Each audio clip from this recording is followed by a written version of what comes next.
Hi guys, welcome back to my channel. It is Teacher Brett. I am really excited you all are here with me today. If you have not yet subscribed, please go hit that subscribe button down below. I'm getting really close to 2,000 subscribers, so I want to get there really soon. So make sure you hit the subscribe button. Doesn't mean a lot to you, but it does mean a lot to me. More so, it means a lot to my kids, so they can tell all their friends that I'm a big YouTube star.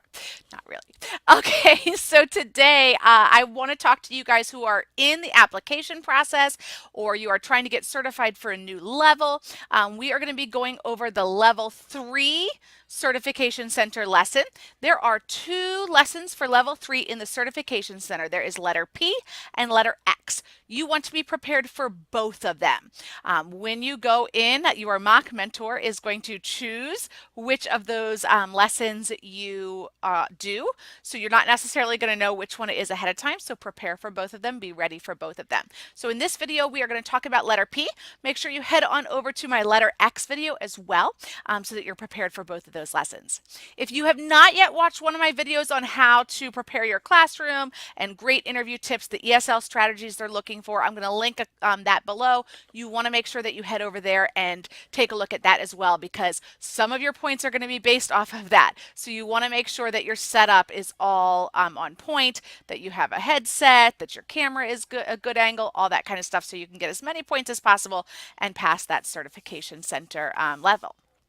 So let's take a look at the letter P.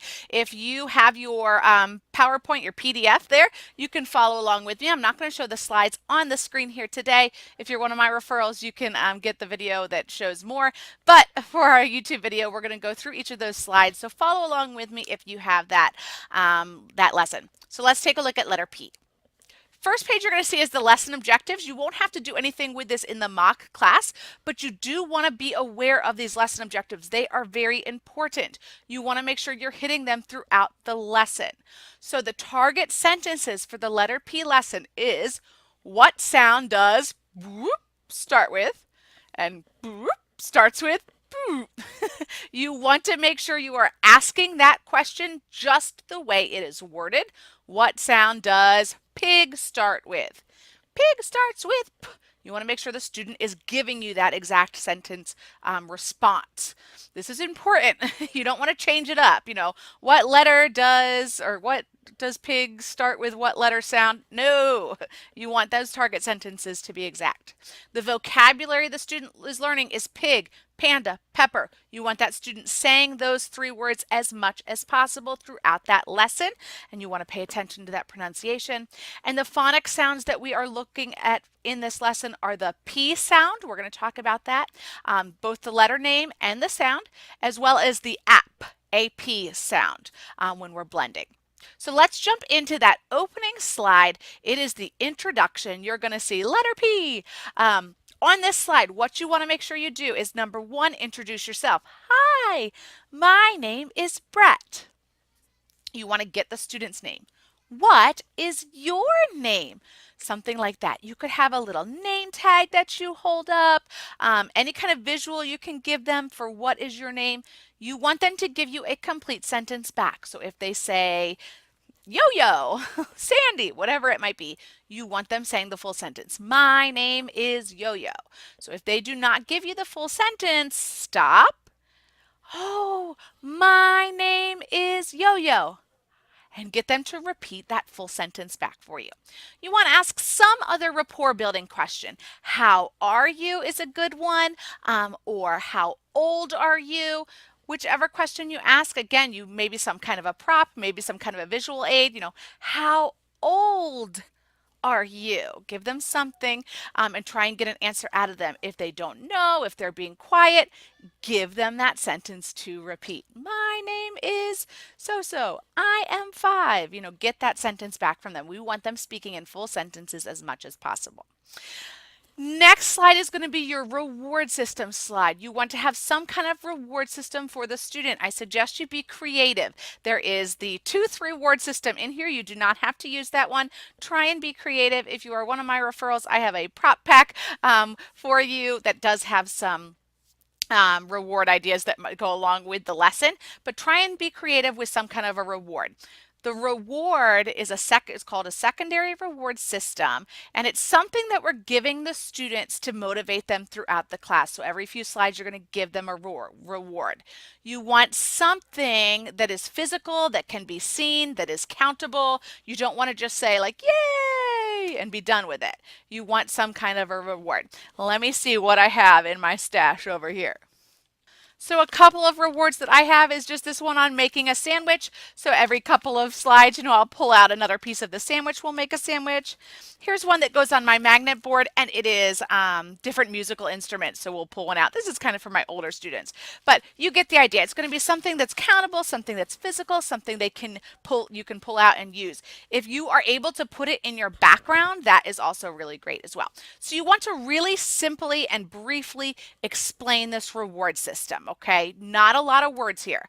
When you do a good job, you get a boop, whatever you're using. Okay, nice, simple language. That's all you have to do. You don't have to make a big, go on and on about it, just a quick, simple sentence and move forward. The next slide is our introduction to that letter sound P, letter name and letter sound. We have a big P and we have a small p. You want to teach the letter name and you want to teach the letter sound. You want to try and get them to repeat at least 3 times. So I will often circle, or I will make a big P, big P, and get the student to say that. Small p. Get the student to say that. Get them to say it a couple of times. P, p, p. Please be really, really, really, really, really careful about that P sound. You do not want pa, pa. No. You want p, p, p.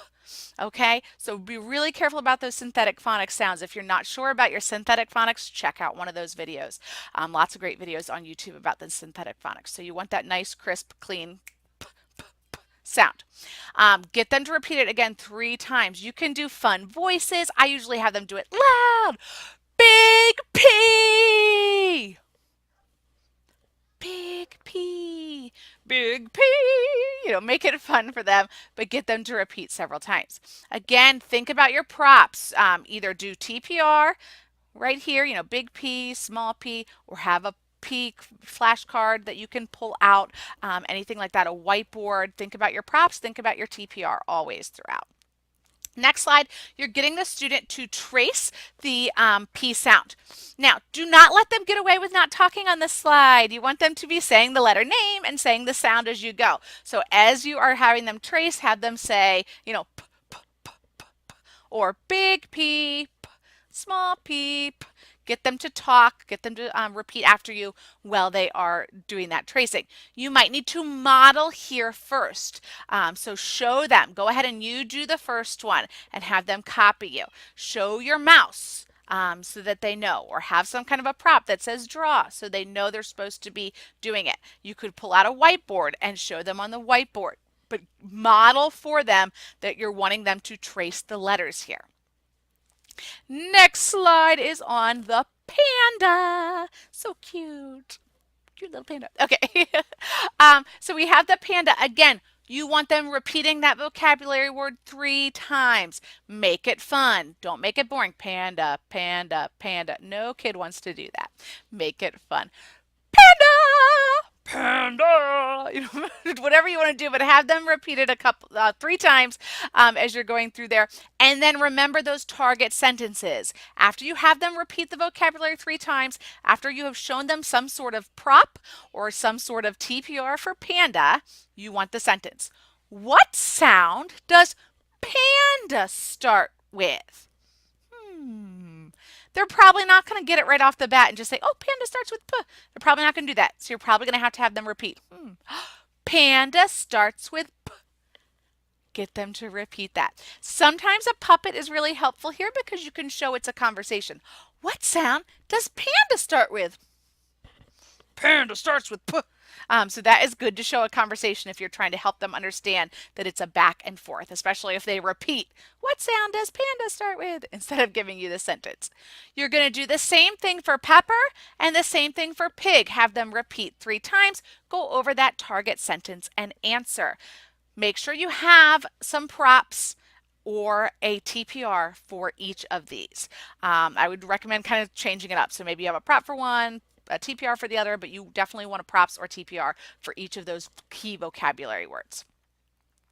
And then are that app sound where they are going to be blending into BAP. Now this is a great chance for you to show your Mott class mentor that you can do that ESL skill modeling. So I do, we do, you do. So with that first one, app, I'm going to show the student how I'm going to blend them together. Now, you can use a whiteboard for this. That is great, and you can point underneath. You can use magnet letters and push them together. You can use blocks. I oftentimes use blocks. Where are my blocks? I lost my blocks. No, they're here. They're here. I swear. You can use blocks. You might write app on one block, and you might write the B or A or P, whatever letters we're doing, and put them together however you want to do it. But again, some kind of visual aid is helpful here. So app, I might do that for them so they can watch me do it. You know, app, and I'll have them repeat. Now I want to add the B to the app. Okay, so I might go see if I can get them to say B on their own. B, yeah, app, good. BAP, and see if I can kind of get them to do it. They might need some help with that. That's okay. If they need a little help, I will give them a little assistance and then have them repeat after me. And hopefully by the time we get down to that one word BAP, they're able to do it on their own. So I'm just going to see if I can hold it up and get them to blend that word together. Have this activity time slide. There is nothing special you need to do on the activity time slide. You can make it fun though. I usually just do a little time like, all right, activity time. Do, do, do, do, do, do, do, do. Are you ready? Let's go. Something like that. Again, you don't want to use a lot of language. But nice, simple, quick 10 seconds, and you're moving on to the P words slide. There is a picture of a pen. So we're going to have the student, we're going to teach them that pen word. Pen, pen. Make sure you have a pen to show them. Pen. And then we're going to see if we can get them to give us some P words. Now, again, this is going to be something that the student might not understand right away. You don't want to use a lot of words. So you want to have some examples around you. So I will start pulling out P things. Pink, purple, pencil, okay? And I'll see if they can find something. Do you see pizza, you know, whatever. I might have something that I just hold up. I might have a pizza and see if I can get them to say pizza. A lot of the kids will know pizza. So that's a good one to kind of hold up and see if they can do it. Whatever words they're giving you, use that target sentence. Pen starts with P. Pizza starts with P. Have them repeat those target sentences again as you're going through those different words. You want to not use pig, panda, pepper. You're looking for other words. So yes, you can use those as examples, but you're looking for 3 new P words here too. And then our last slide is a picture with the pig, the panda, and the pepper. This is your time for extension. So you can ask the student, you know, what do you see? And see what you can get out of them. If they say pig, then you can get those target sentences again. Pig starts with P. Maybe you ask them the target sentence again. If you have time, this is a great place for extension. I see a big panda. I see a small pig. I see red peppers. I see a pink pig. You know, you can get them to say some other sentences or try and pull some other words out of them. So this is a great place for that extension. If they are struggling during the lesson, then maybe you just have them repeat those target sentences. What sound does panda start with? Panda starts with P. You can get those from them. And then we have our goodbye. So you want to end with, you know, a nice, oh, you did a great job. You got, you know, 5 whatever pigs today, whatever your reward system was. If I have time, I will count 1, 2, 3, 4, 5. You got 5 stars. And then, you know, I hope I see you next time. Goodbye. Something really simple. And again, it's going to base on how much time you have. Make sure you've got that timer and you're keeping track of your time as you go through that lesson. All right, so there are my tips on the letter P lesson. Again, make sure you go check out my letter X video because you don't know which one you're going to get in that mock class. If you have any questions, please send me an email. My information is down below. I would love to be your referring teacher. If you don't have one yet, definitely contact me. I've got tons of resources out there for my referrals only on my website that is private. So if you are in need of a referring teacher, let me know. I'd be happy to help you through that process. And make sure once again that you subscribe down there at the bottom to my channel. Bye guys.